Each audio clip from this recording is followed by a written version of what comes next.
الحمد لله وكفى وسلام على عباده الذين اصطفى أما بعد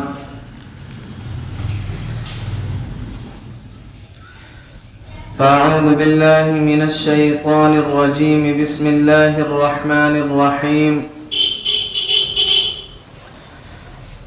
قل للمؤمنين يغضوا من أبصارهم ويحفظوا فروجهم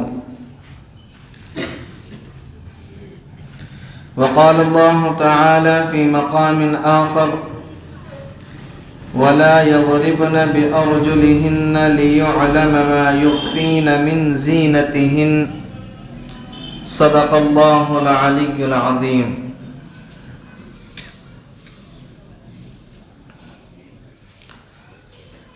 محترم بزرگوں اور عزیز ساتھیوں، دین اسلام کی ایک اہم ضرورت کا نام پردہ ہے۔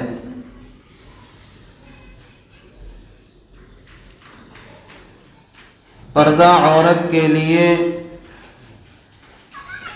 قلعہ ہے، قید نہیں ہے۔ پردہ عورت کے لیے عفت و پاک دامنی کا ذریعہ ہے، ذلت نہیں ہے۔ پردہ عورت کے لیے عزت و شرف، متانت کا ذریعہ ہے، رسوائی کا ذریعہ نہیں ہے۔ پردہ اللہ تبارک و تعالی کا حکم ہے اور حضرت فاطمہ الزہرا رضی اللہ عنہا کی سیرت ہے۔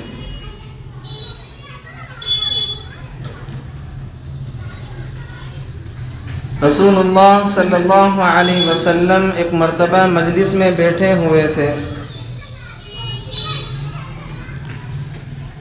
آپ نے صحابہ کرام سے سوال کیا، ای المرأۃ خیر،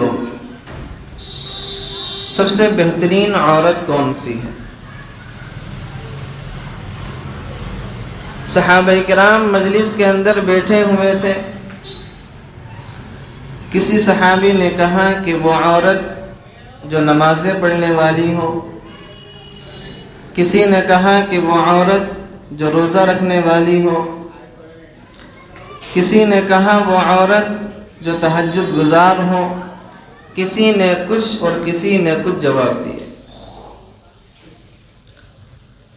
مجلس ختم ہو گئی۔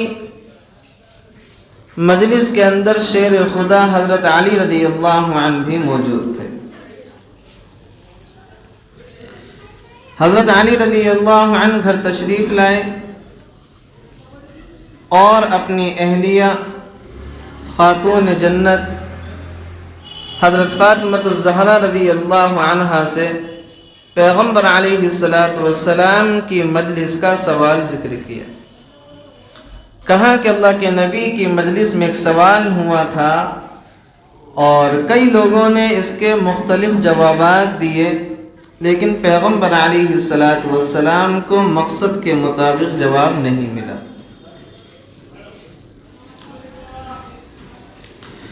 حضرت فاطمہ الزہرا رضی اللہ عنہا نے پوچھا کہ سوال کیا تھا؟ کہا کہ سوال تھا ای المرأۃ خیر، سب سے بہترین اور پاک باز عورت کون ہے؟ حضرت فاطمہ الزہرا رضی اللہ عنہا نے جواب دیا کہ اس سوال کا جواب یہ ہے، اللہ تری رجلا، کہ سب سے بہترین اور پاک باز عورت وہ ہے جو نہ کسی مرد کو دیکھے اور نہ کوئی مرد اس کو دیکھے۔ اس سوال کا جواب یہ، اللہ تری رجلا، کہ جو نہ کسی مرد کو دیکھے اور نہ کوئی مرد اس کو دیکھے۔ پیغمبر علیہ السلام کے پاس حضرت علی رضی اللہ عنہ بعد میں تشریف لائے اور آپ علیہ السلام سے کہا کہ اللہ کے نبی حضرت فاطمہ نے اس سوال کا جواب یہ دیا ہے۔ پیغمبر علیہ السلام بہت خوش ہوئے اور آپ نے فرمایا کہ فاطمہ میرے جگر کا ٹکڑا ہے، فاطمہ میرے جگر کا ٹکڑا ہے۔ تو سب سے بہترین عورت کون سی ہے؟ اللہ ترى رجلا، کہ جو نہ کسی مرد کو دیکھے اور نہ کوئی مرد اس عورت کو دیکھے، یہ سب سے بہترین عورت ہے۔ اور یہ صفت اسی عورت کے اندر ہو سکتی ہے جس عورت کے اندر حیا کا مادہ ہوگا، جس عورت کے اندر حیا کا مادہ ہو۔ اور جس عورت کے اندر حیا ہی نہیں ہے، انبیاء سابقین کے کلاموں میں یہ بات لکھی ہوئی ملتی ہے، اذا فاتک الحیا ففعل ما شئت، کہ جب تجھ سے حیا ختم ہو جائے پھر تو جو چاہے کرے، پھر تو جو چاہے کرے۔ جب حیا ختم ہو گئی پھر انسان جو چاہے کرے، جیسی چاہے زندگی گزارے۔ چنانچہ حضرت ابو ہریرہ رضی اللہ عنہ فرماتے ہیں کہ پیغمبر علیہ السلام نے فرمایا کہ حیا ایمان کا جز ہے، حیا ایمان کا جز ہے، اور ایمان والا آدمی جنت کے اندر جائے گا۔ اور آپ نے فرمایا کہ بے حیائی بدی کا ایک جز ہے، اور بدی رکھنے والا، برائی رکھنے والا انسان جہنم کے اندر جائے گا۔ ایک حدیث میں حضرت عمران بن حسین رضی اللہ عنہ فرماتے ہیں کہ پیغمبر علیہ السلام نے فرمایا کہ حیا اور ایمان دونوں ایک دوسرے کے لیے لازم ملزوم ہیں، حیا اور ایمان دونوں ایک دوسرے کے لیے لازم ملزوم ہیں۔ جب انسان سے حیا ختم ہو جاتی ہے تو ایمان خود بخود ختم ہو جاتا ہے، ایمان خود بخود ختم ہو جاتا ہے۔ حیا چلی گئی، ایمان بھی چلا گیا، حیا باقی ہے تو ایمان بھی باقی ہے۔ اور پیغمبر علیہ السلام کے اوصاف کے اندر حدیث شریف کی کتابوں میں یہ وصف ملتا ہے کہ آپ کے اندر جو حیا تھی وہ کنواری لڑکیوں سے بھی زیادہ حیا والے تھے۔ مثال دی جاتی ہے کہ فلاں جو آدمی ہے وہ تو کنواری لڑکیوں کی طرح شرماتا ہے۔ ہمارے معاشرے کے اندر جو لڑکا زیادہ شرمیلا ہوتا ہے تو اس کے بارے میں مثال دی جاتی کہ وہ جو ان کا لڑکا ہے نا وہ تو کنواری لڑکیوں کی طرح شرماتا ہے، اور پیغمبر علیہ السلام کی آنکھوں میں کنواری لڑکیوں سے بھی زیادہ حیا تھی۔ آج کل تو یہ مسئلہ نہیں رہا، اسکولوں نے، کالجوں نے اور خاص طور سے اس موبائل نے لڑکیوں کی آنکھوں سے حیا کا جنازہ نکال دیا، حیا ہی ختم ہو گیا۔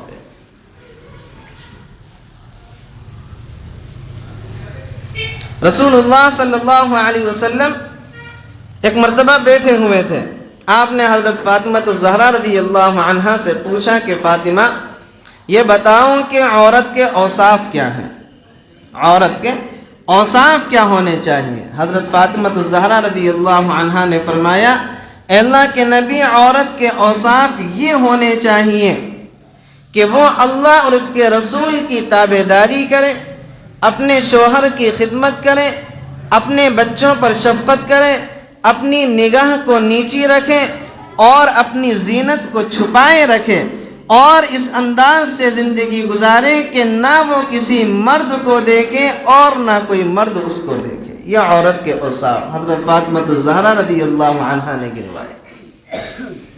اور حضرت فاطمہ الزہرا رضی اللہ عنہا کون ہے؟ خاتون جنت، کہ جنہوں نے اپنی اتنے پردے کے ساتھ زندگی گزاری ہے، اتنی شاندار زندگی گزاری ہے کہ دنیا کی ہر عورت کے لیے حضرت فاطمہ الزہرا رول ماڈل ہے، ہر عورت کے لیے۔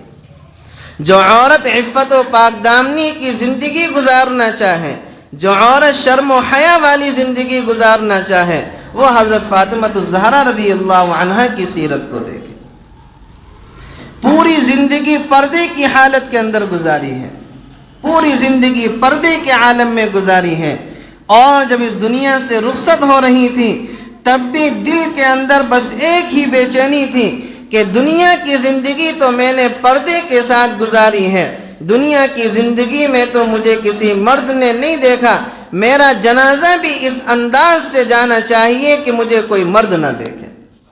چنانچہ یہ وصیت کی کہ رات کی تاریکی میں میرا جنازہ اٹھایا جائے اور مکے کے اندر یا مدینے کے اندر اعلان نہیں کرایا جائے کہ حضور صلی اللہ علیہ وسلم کی صاحبزادی کا انتقال ہو گیا۔ کسی کو خبر دینے کی ضرورت نہیں ہے، گھر کے جو خاص افراد ہیں وہی جنازے کے اندر جائیں گے اور رات کی تاریکی کے اندر جنازہ جائے گا، تاکہ کسی کو پتہ نہ چل پائے کہ یہ پیغمبر علیہ السلام کی لخت جگر کا جنازہ جا رہا ہے۔ چنانچہ اللہ تبارک و تعالی نے پھر ان کا خیال بھی رکھا، اور اللہ تبارک و تعالی نے پھر ان کو عزت بھی دی، اور روایات کے اندر آتا ہے کہ قیامت کے میدان میں حضرت فاطمہ الزہرا رضی اللہ عنہا جب میدان محشر سے گزر رہی ہوں گی، 70,000 حوروں کے جمگھٹے میں حضرت فاطمہ الزہرا رضی اللہ عنہا کی سواری گزر کر جائے گی، اور جب حضرت فاطمہ کی سواری گزر کر جائے گی، اللہ تبارک و تعالی کی طرف سے اعلان ہوگا، اے رسولو، اے نبیو، اے صحابیو، اے تابعینو، اور اے اللہ کے ولیوں، اپنی نگاہوں کو نیچی رکھ لو، اس لیے کہ پیغمبر علیہ السلام کی لخت جگر فاطمہ کی سواری گزر رہی ہے۔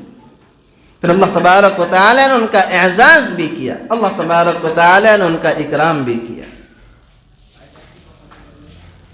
ایک حدیث میں پیغمبر علیہ السلام نے فرمایا، جو عورت اس حال میں زندگی گزارے کہ اپنے شوہر کی اطاعت و فرما برداری کرے، اس کے لیے دعائیں کرتی ہیں مچھلیاں دریا کے اندر، پرندے ہواؤں کے اندر، فرشتے آسمانوں میں، اور درندے جنگلوں کے اندر۔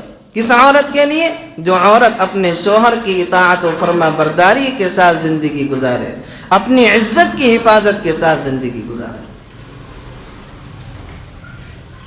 تو عرض کر رہا تھا کہ حضرت فاطمہ الزہرا رضی اللہ عنہا نے فرمایا تھا کہ سب سے بہترین عورت وہ ہے اللہ ترى رجلا، کہ نہ وہ کسی مرد کو دیکھے اور نہ کوئی مرد اس کو دیکھے۔ پیغمبر علیہ السلام کے پاس حضرت میمونہ، حضرت ام سلمہ رضی اللہ عنہا بیٹھی ہوئی تھی، اور آپ علیہ السلام سے باتیں کر رہی تھیں، اور ام سلمہ رضی اللہ عنہا کے ساتھ ساتھ آپ کی بیوی حضرت میمونہ رضی اللہ عنہا بھی بیٹھی ہوئی تھی، اور پیغمبر علیہ السلام ان سے باتیں کر رہے تھے۔ اتنے میں ایک صحابی حضرت عبداللہ ابن ام مکتوم رضی اللہ عنہ جو ہے آپ علیہ السلام کے پاس تشریف لائے، اور یہ صحابی جو تھے نابینا تھے۔ آپ علیہ السلام سے اندر آنے کی اجازت چاہی، آپ نے اجازت دے دی، اور آپ نے حضرت ام سلمہ اور حضرت میمونہ رضی اللہ عنہما سے فرمایا کہ دونوں اندر چلی جاؤ، دونوں اندر چلی جاؤ۔ حضرت میمونہ حضرت ام سلمہ نے کہا کہ اللہ کے نبی یہ نابینا ہے، یہ ہمیں نہیں دیکھ سکتے۔ پیغمبر علیہ السلام نے فرمایا کہ وہ نابینا ہے، تم تو نابینا نہیں ہو، وہ اگر اندھے ہیں تم تو اندھی نہیں ہو، وہ اگر تمہیں نہیں دیکھ سکتے تم تو ان کو دیکھ سکتی ہو۔ چنانچہ پیغمبر علیہ السلام نے دونوں کو اندر بھیج دی۔ اسے کہتے ہیں پردہ، اسے کہتے ہیں احتیاط۔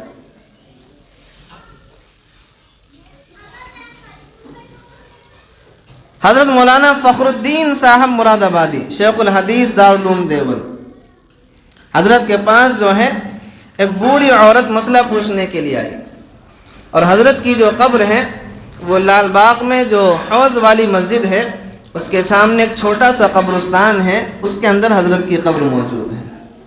مولانا فخر الدین صاحب مراد آبادی اپنے زمانے کے سب سے بڑے محدث تھے، اپنے زمانے کے سب سے بڑے محدث تھے۔ پورے ہندوستان میں اور پورے ملک کے اندر مولانا فخر الدین صاحب مراد آبادی کا جو بخاری شریف کا درس تھا وہ مشہور تھا۔ حضرت کے پاس دور دور سے طلبہ پڑھنے کے لیے آتے تھے۔ پہلے حضرت شاہی میں پڑھاتے تھے، اس کے بعد مولانا حسین احمد مدنی رحمۃ اللہ علیہ کی درخواست پر دیوبند چلے گئے۔ حضرت کے پاس جو ہے ایک بوڑھی عورت مسئلہ پوچھنے کے لیے آئی۔ خادم آیا، کہا کہ ایک بوڑھی عورت آئی ہے اور آپ سے مسئلہ پوچھنے چاہتی ہے۔ حضرت نے کہا کہ اس کو پردے میں بھیجو۔ وہ خادم گیا اور اس بوڑھی عورت سے کہنے لگا کہ حضرت نے کہا کہ پردے میں اندر تشریف لے جائیں۔ تو اس بوڑھی عورت نے کہا کہ پردے کی ضرورت کیا ہے، میں تو بوڑھی ہو چکی ہوں۔ حضرت سے کہنا کہ میں اسی حالت میں آنا چاہتی ہوں۔ خادم آیا، کہا کہ حضرت وہ کہہ رہی ہے کہ میں بوڑھی ہو چکی ہوں، میں پردے میں نہیں آ سکتی۔ مولانا فخر الدین صاحب مراد آبادی نے جواب دیا، وہ تو بوڑھی ہو چکی ہے لیکن میری شریعت تو بوڑھی نہیں ہوئی ہے۔ وہ تو بوڑھی ہو چکی ہے، میری شریعت تو بوڑھی نہیں ہوئی ہے، لہذا اس سے کہنا کہ مسئلہ پوچھنا ہے تو پردے کے اندر آئے گی، ورنہ اس کو واپس کر دو۔ یہی ہے حضرت فاطمہ الزہرا رضی اللہ عنہا کا جواب۔ اللہ ترى رجلا، کہ سب سے بہترین اور پاک باز عورت وہ ہے کہ جو نہ کسی مرد کو دیکھے اور نہ کوئی مرد اس کو دیکھے۔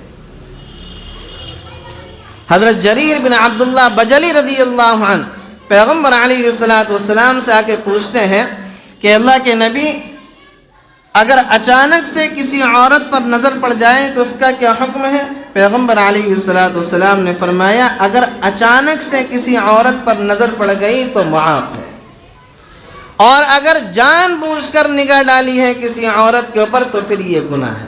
تو پھر یہ کیا ہے؟ گناہ ہے۔ ہماری حالتیں کیا ہیں کہ ہم جو حضرات سڑک کے کناروں پہ ہر وقت کھڑے رہتے ہیں، چائے کے ہوٹلوں میں ہر وقت بیٹھے رہتے ہیں، ان کے سامنے سے اگر کوئی عورت گزر کر چلی جائے تو اس کو اپنی نگاہوں سے دور تک چھوڑ کر آتے ہیں، دور تک اس کا نظارہ کرتے ہیں۔ وہ اگر چلی گئی تو اس کے ساتھ ساتھ چلیں گے، جہاں جا کر وہ دکھنا بند ہو جائے گی پھر وہاں سے نگاہیں ہٹائیں گے، پھر وہاں سے کوئی عورت آ رہی ہوگی پھر تو وہیں سے اس کے ساتھ دوسری نگاہوں کو اپنے جما لیں گے۔ رسول اللہ صلی اللہ علیہ وسلم نے ارشاد فرمایا کہ میں نے جہنم کے اندر تمام گروہوں کو دیکھا ہے، لیکن میں نے جہنم کے 2 گروہوں کو نہیں دیکھا، وہ قیامت کے قریب پیدا ہوں گے، وہ قیامت کے قریب پیدا ہوں گے۔ تو صحابہ کرام نے کہا کہ اللہ کے نبی وہ 2 گروہ کون ہوں گے؟ آپ نے فرمایا ایک گروہ تو وہ ہوگا جو ظالم بادشاہ ہوگا، جو اپنی رعایا پر ظلم کرتا ہوگا، اپنی رعایا کے ساتھ ناانصافی کرتا ہوگا، اور دوسرا گروہ وہ عورتیں ہوں گی جو چست اور ایسے ٹائٹ کپڑے پہنیں گی، ایسے ہلکے اور باریک کپڑے پہنیں گی کہ ان کا سب کچھ نظر آ رہا ہوگا۔ اور یہ عورتیں وہ ہوں گی کہ اللہ تبارک و تعالی جنت میں ان کو داخل کرنا تو بہت دور کی بات ہے، ان کو اللہ تبارک و تعالی جنت کی خوشبو بھی نصیب نہیں کرے گا، حالانکہ جنت کی خوشبو 500 سال کی مسافت سے محسوس کی جا سکتی ہے۔ کیسی عورتوں کے لیے؟ ایسی عورتیں جو ایسا لباس پہنتی ہیں، یا تو ایسا ٹائٹ لباس پہنتی ہیں کہ جسم کی ہر ساخت نظر آ جاتی ہے، یا ایسا باریک لباس پہنتی ہیں کہ جسم کا جو اندر کا حصہ ہے وہ صاف نظر آ جاتا ہے۔ کاسیات عاریات، ایسی عورتیں کہ اللہ تبارک و تعالی ان کو جنت کی خوشبو بھی نصیب نہیں کرے۔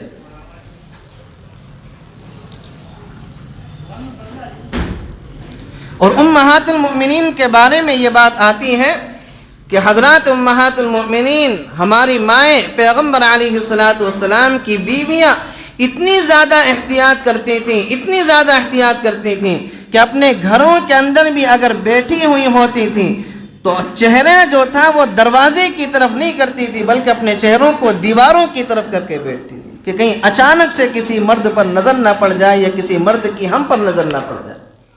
اپنے گھروں کے اندر بھی دیواروں کی طرف چہرہ کر کے بیٹھا کرتی، اتنی زیادہ احتیاط۔ اور حضرت عائشہ صدیقہ رضی اللہ عنہا پیغمبر علیہ السلام کی کتنی چہیتی بیوی ہیں، آپ علیہ السلام ان سے کتنی زیادہ محبت کیا کرتے تھے۔ پیغمبر علیہ السلام کا ان کے ساتھ کس درجے کا خاص تعلق تھا کہ آپ کی تمام بیویوں کے اندر حضرت عائشہ صدیقہ رضی اللہ عنہ ایک واحد وہ بیوی ہیں کہ پیغمبر علیہ السلام ان کے ساتھ لحاف کے اندر لیٹے ہوئے ہیں اور اللہ تبارک و تعالیٰ کی طرف سے وحی نازل ہو رہی ہے، وہ ایک اکلوتی بیوی ہے۔ اور پیغمبر علیہ السلام ان کے ساتھ دوڑ لگا رہے ہیں، ان کے ساتھ بھاگ رہے ہیں۔ پیغمبر علیہ السلام جو اس دنیا سے رخصت ہوئے تو آپ کے منہ کے اندر جو سب سے آخری چیز گئی ہے وہ حضرت عائشہ صدیقہ رضی اللہ عنہا کا لعاب گیا ہے کہ آپ جب اس دنیا سے رخصت ہو رہے تھے پیغمبر علیہ السلام نے عائشہ کو مسواک کا اشارہ کیا. کمزوری بہت زیادہ تھی. حضرت عائشہ صدیقہ رضی اللہ عنہا نے مسواک کو اپنے دانتوں سے چبایا اور چبانے کے بعد پیغمبر علیہ السلام کو دیا اور آپ اسی حالت کے اندر دنیا سے رخصت ہو گئے.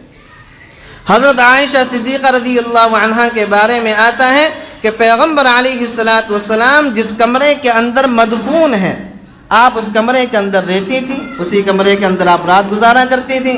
اس کے بعد اس کمرے کے اندر قبر بنی حضرت ابوبکر صدیق رضی اللہ عنہ کی, پھر بھی آپ اسی کمرے کے اندر ایسی آتی جاتی تھی. اس کے بعد اس کمرے میں قبر بنی سیدنا عمر فاروق رضی اللہ عنہ کی. پھر حضرت عائشہ صدیقہ رضی اللہ عنہا نے اس کمرے کے اندر بنا پردے کے جانے میں احتیاط رکھی تھی کہ آپ کبھی بھی اس کمرے کے اندر پر بنا پردے کے نہیں جایا کرتی تھی. حالانکہ سیدنا عمر فاروق رضی اللہ عنہ اپنی قبر کے اندر موجود تھے, اس کے باوجود اتنی زیادہ احتیاط کہ بنا پردے کے کمرے میں پھر داخل نہیں ہوتی تھی. اس لیے کہ اس سے پہلے تو شوہر موجود تھے, باپ موجود تھے, تو بنا پردے کے چلی جاتی تھی. لیکن عمر فاروق رضی اللہ عنہ آئے تو پھر پردے کے ساتھ کمرے کے اندر داخل ہویا کرتے تھے. اس انداز کے ساتھ ہمارے بڑوں نے, صحابہ کرام نے, ہماری ماؤں نے زندگی گزاری ہے. اور ایک ہمارا معاشرہ ہے کہ بے حیائی کا سیلاب امڑ پڑا ہے, ہر طرف بے حیائی ہی بے حیائی. وَلَا يَضْرِبْنَ بِأَرْجُلِهِنَّ لِيُعْلَمَ مَا يُخْفِينَ مِنْ زِينَتِهِنَّ. قرآن کریم کہتا ہے کہ اگر تمہارے پاس گھر میں کوئی آدمی کوئی پتہ پوچھنے کے لیے آئے تو اس کے ساتھ نرم لہجے میں گفتگو نہیں کرنی ہے کہ کہیں ایسا نہ ہو کہ اس کے دل کے اندر تمہاری طرف سے کوئی محبت بیٹھ جائے, کوئی شوق بیٹھ جائے. اس کے ساتھ سخت انداز میں گفتگو کرنی ہے, اس کے ساتھ ایسے انداز میں گفتگو کرنی ہے کہ کبھی پھر تمہارے سامنے بات کرنے کی اس کی ہمت نہ ہو.